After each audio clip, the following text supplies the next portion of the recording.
Green line এই ইস্যুটা এত ম্যাসিভ আকার ধারণ করছে যে আমাদের মধ্যে সবাই কোথাও না কোথাও এই ইস্যুটা দেখেছি। সেটা মোস্টলি স্মার্টফোনে, মাঝে মাঝে স্মার্ট টিভিতে, কিংবা মাঝে মাঝে তো বিলবোর্ডেও দেখা গেছে। আমাদের মধ্যে যারা ভাবতাম যে নতুন ফোন কিনে বন্ধুদেরকে ট্রিট না দিলে এই গ্রিন লাইন ইস্যুর শিকার হওয়া লাগে, তাদের জন্য কিন্তু এই ভিডিওটা স্পেশাল। কারণ এই ভিডিওতে আমরা আপনাদেরকে অ্যাকচুয়াল কারণটা জানাবো, কি কারণে green line, pink line, blue line এই লাইনগুলো পড়ে, আর এগুলোর প্রতিকারটা কি, আর আপনি বর্তমান যে ফোনটা ইউজ করতেছেন ওই ফোনটাতে কি গ্রিন লাইন পড়ার সম্ভাবনা আছে নাকি। অবশ্য বন্ধুদেরকে ট্রিট না দিলে এটার প্রভাব কিছুটা আছে। এনিওয়ে, আসসালামু আলাইকুম, কেমন আছেন সবাই? আমাকে যদি প্রথমবারের মতো দেখে থাকেন, please hit the subscribe and follow button এরকম ইন্টারেস্টিং ভিডিও পাওয়ার জন্য। তো চলেন শুরু করা যাক। Green line, blue line, white line, এই যত ধরনের লাইন আছে এই সবগুলো কিন্তু একটাই প্রবলেম।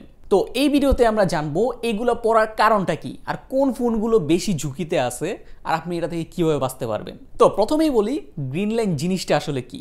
এই জিনিসটা হচ্ছে একটা ডিসপ্লের ইস্যু, মানে রোগ বলতে পারেন। আপনার ডিসপ্লে বরাবর ভার্টিক্যালি একটা লাইন তৈরি হবে, আর ওই লাইনটা হচ্ছে একদম পুরো ডিসপ্লে থেকে আলাদা থাকবে, মানে ওইটা একদম সম্পূর্ণ ফুল ব্রাইটনেসে জ্বলে থাকবে অলওয়েজ আপনি যখনই ফোন ইউজ করবেন। এটা গ্রিন হতে পারে, ব্লু হতে পারে, হোয়াইট হতে পারে, মানে বিভিন্ন কালার হতে পারে। লাইনটা যে কালারই হোক এটাকে কিন্তু গ্রিন লাইন ইস্যু বলা হয়। বাংলাদেশে লাক্সারি বাস কোম্পানি গ্রিন লাইনের আদলে এটাকে গ্রিন লাইন ইস্যু বলা হয়, একটু প্রিমিয়াম ফিল আসে আর কি। এখন বলি এই গ্রিন লাইন ইস্যুর কারণটা আসলে কি। স্মার্টফোন তো আর নতুন আসেনি, এটা তো আর অনেক আগে থেকেই আছে। তো হঠাৎ করে এই গ্রিন লাইনের উদয়টা হলো কিভাবে? ডিসপ্লের এই গ্রিন লাইন ইস্যু হয়তো বা আগে থাকতে পারে, কিন্তু এটা ম্যাসিভ আকার ধারণ করেছে হচ্ছে কোভিড-19 সময়, মানে 2019-20 এই টাইমটার মধ্যে সর্বপ্রথম ওয়ানপ্লাসের মধ্যে বিশাল আকারে গ্রিন লাইন পড়া শুরু করে। ওয়ানপ্লাসের পর স্যামসাংয়েরও বিভিন্ন ফোনের মধ্যে এই গ্রিন লাইনটা পড়া শুরু করে। দেন আমরা আইফোনের মধ্যে সর্বপ্রথম গ্রিন লাইনটা দেখতে পাই আইফোন 13 প্রো সিরিজে, নর্মাল সিরিজে নয়। কিন্তু ওই টাইমে যেহেতু কোভিড-19 ছিল, সে কারণে কিন্তু সবাই হ্যান্ড স্যানিটাইজার প্রচুর পরিমাণে ইউজ করতাম। আর শুরুর দিকে যখন ডিসপ্লে ইস্যুটা বের হয়েছিল তখন আমরা অনেকেই ভাবতাম যে হ্যান্ড স্যানিটাইজারের কারণে এই ডিসপ্লে ইস্যুটা হয়েছে, কিন্তু কারণটা কিন্তু ওটা ছিল না। আপনি একটু খেয়াল করলে দেখবেন যে এদের মধ্যে একটা প্যাটার্ন আছে। ওয়ানপ্লাসে ডিসপ্লে ইস্যু যখন স্টার্ট হচ্ছিল তার আগে ওয়ানপ্লাস কিন্তু সেই লেভেলের পপুলার ছিল, আর ওয়ানপ্লাসের স্পেকগুলো অন্যান্য ফোনের চাইতে অনেক বেশি আপডেটেড ছিল। হাই রিফ্রেশ রেট দেওয়া ছিল, ডিসপ্লে স্পেকগুলো অনেক হাই ছিল, তারপর ওটার মধ্যে ফাস্ট চার্জিং ছিল সেই লেভেলের। যদি অন্যান্য কোম্পানি 20 ওয়াট দিত, সেই জায়গার মধ্যে ওয়ানপ্লাস দিত 80 ওয়াট, 100 ওয়াট পর্যন্ত চলে গেছিল। আর এইসব চলাকালীন সময় কিন্তু গ্রিন লাইন ইস্যুটা শুরু হয়। প্রথমে ওয়ানপ্লাস, তারপর স্যামসাং, তারপর আইফোন, তারপর বিভিন্ন কোম্পানি, এই সমস্ত ফোনগুলা গ্রিন লাইনে এফেক্টেড হয়। এখন তাদের মধ্যে যদি আমরা কমন জিনিসগুলো দেখি, সেগুলো হচ্ছে তাদের প্রত্যেকটা ফোনের মধ্যেই ডিসপ্লেতে ছিল higher refresh rate, powerful processor ছিল, ওলেড ডিসপ্লে টেক ছিল, আর ওই ফোনগুলার ইউজার বেসগুলো ম্যাক্সিমামই হেভি ইউজার ছিল। দেন আরেকটা কমন জিনিস, সেটা হচ্ছে গ্রিন লাইনটা পড়তো ম্যাক্সিমাম ওয়ার্ম কান্ট্রিগুলোতে, যেমন মিডল ইস্টে, বাংলাদেশ, ইন্ডিয়া, এই সমস্ত কান্ট্রিতে। এই সমস্ত কান্ট্রিতে কিন্তু প্রচুর পরিমাণে গরম পড়ে। যে সমস্ত কান্ট্রিগুলো ঠান্ডা, মানে গরম কম পড়ে, ওই সমস্ত কান্ট্রিগুলোতে কিন্তু এখন পর্যন্ত গ্রিন লাইনটা অত বেশি পড়ে না। আর এই প্যাটার্নগুলো দেখে এই গ্রিন লাইন ইস্যুর আসল কারণ হিসেবে যেগুলো বের হয় সেগুলো হচ্ছে হিটিং, ডিসপ্লের hardware issue, heavy user, powerful processor, fast charging, not optimize software. এটা ছাড়াও ইউজারের ফল্টের কারণে, বিভিন্ন চাপ খেয়ে অথবা অন্যান্য কারণে যদি ফোন পড়ে যায়, সেক্ষেত্রেও কিন্তু গ্রিন লাইনটা পড়তে পারে। এটার কারণগুলোর মধ্যে সবচাইতে মেজর কারণ হচ্ছে হিটিং। যখন ডিসপ্লে স্পেকগুলো অনেক বেশি আপডেটেড হচ্ছিল, মানে ডিসপ্লেটা 60 হার্জ থেকে 90 হার্জ, 120 হার্জে চলে গেছে, ওই টাইমে কিন্তু ডিসপ্লে অনেক বেশি পাওয়ার কনজিউম করতো, যেটার কারণে অনেক বেশি হিট জেনারেট হতো। আর ওই জিনিসটা কিন্তু কোম্পানির আইডিয়ার বাইরে ছিল যে এই পরিমাণে হিট হবে, আর যার কারণে এরকম একটা ইস্যু তৈরি হতে পারে। আর একই সাথে display spec update plus heating, ওইটা ছাড়াও যে ফাস্ট চার্জিং আছে, ফাস্ট চার্জিংয়ের কারণেও কিন্তু প্রচুর হিট প্রডিউস হয়। এই সব কিছু মিলিয়ে, আর ব্যাড অপটিমাইজেশন যদি থাকে সফটওয়্যারে, তাহলে কিন্তু নর্মাল ইউজেও প্রচুর পরিমাণে ফোন হিট হয়। তো এই সব কিছু মিলিয়ে ওই টাইমে প্রচুর পরিমাণে মানুষ এই গ্রিন লাইনের শিকার হয় কোভিড-19 সময়। আর আরেকটা জিনিস যদি একটু খেয়াল করেন, কোভিড-19 সময় কিন্তু মানুষ প্রচুর পরিমাণে স্মার্টফোন ইউজ করতো, সারাদিন স্মার্টফোন নিয়ে পড়ে থাকতো। তো যার কারণে কিন্তু একজন নর্মাল মানুষ যে এভারেজ ইউজ করতো, সেও কিন্তু হেভি ইউজ করা শুরু করলো।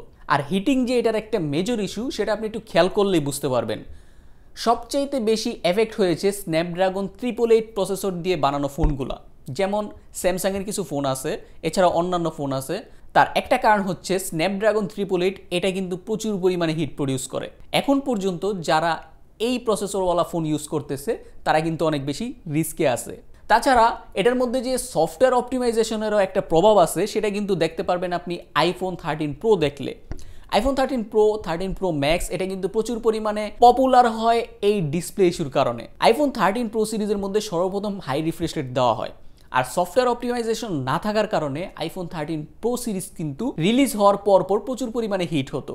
আর হয়তোবা এইটাই একটা কারণ যেটার কারণে আইফোন 13 প্রোতে প্রচুর পরিমাণে ডিসপ্লে ইস্যু হয়। ওইটাতে হয়তোবা গ্রিন লাইন ইস্যু কম ছিল, কিন্তু ওই যে হোয়াইট হয়ে যাওয়া বিভিন্ন ইস্যু, ওই সব কিছু মিলিয়ে ডিসপ্লে ইস্যুই ছিল।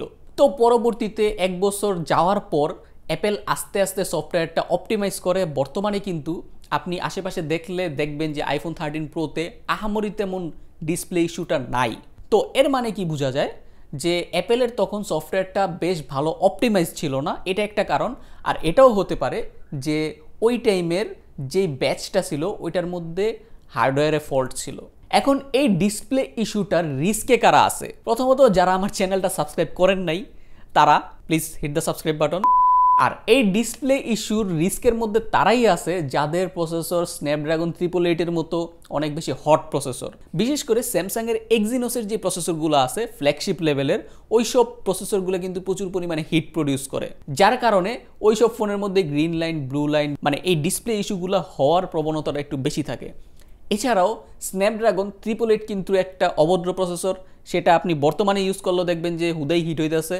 তো এই প্রসেসরওয়ালা ফোনগুলো যেগুলো আছে সেগুলোতে কিন্তু বর্তমানেও ডিসপ্লে ইস্যু হওয়ার চান্স আছে।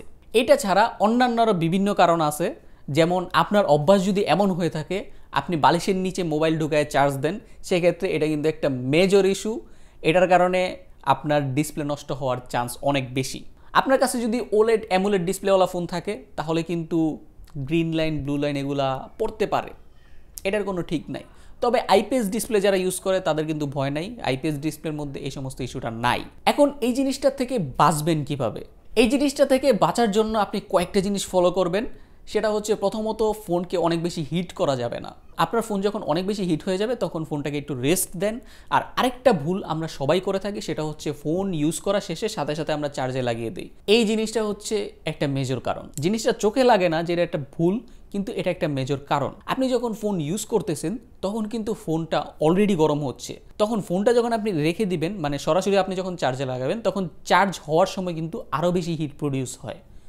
তো যখন আপনি ফোন ইউজ করবেন, ইউজ করার শেষে ফোনটা একটু রেখে দিবেন ঠান্ডা হওয়ার জন্য, দেন আপনি চার্জে দিবেন। দেন আপনার ফোনটা চার্জে থাকা অবস্থায় ইউজ করা যাবে না। প্রিন্সিপাল ওই একই, আপনি চার্জে রেখে ফোন ইউজ করলে কিন্তু হিটিংটা অনেক বেশি হবে, আর তৎক্ষণাৎ আপনি গ্রিন লাইনের মালিকও হয়ে যেতে পারেন। আর আপনার ফোনের প্রসেসরটা একটু চেক করবেন। আপনার ফোনের প্রসেসরটা যদি ওইরকম হট প্রসেসর হয় তাহলে আরেকটু সাবধানতা অবলম্বন করবেন। আর অবশ্যই আমার চ্যানেলটাও সাবস্ক্রাইব করবেন।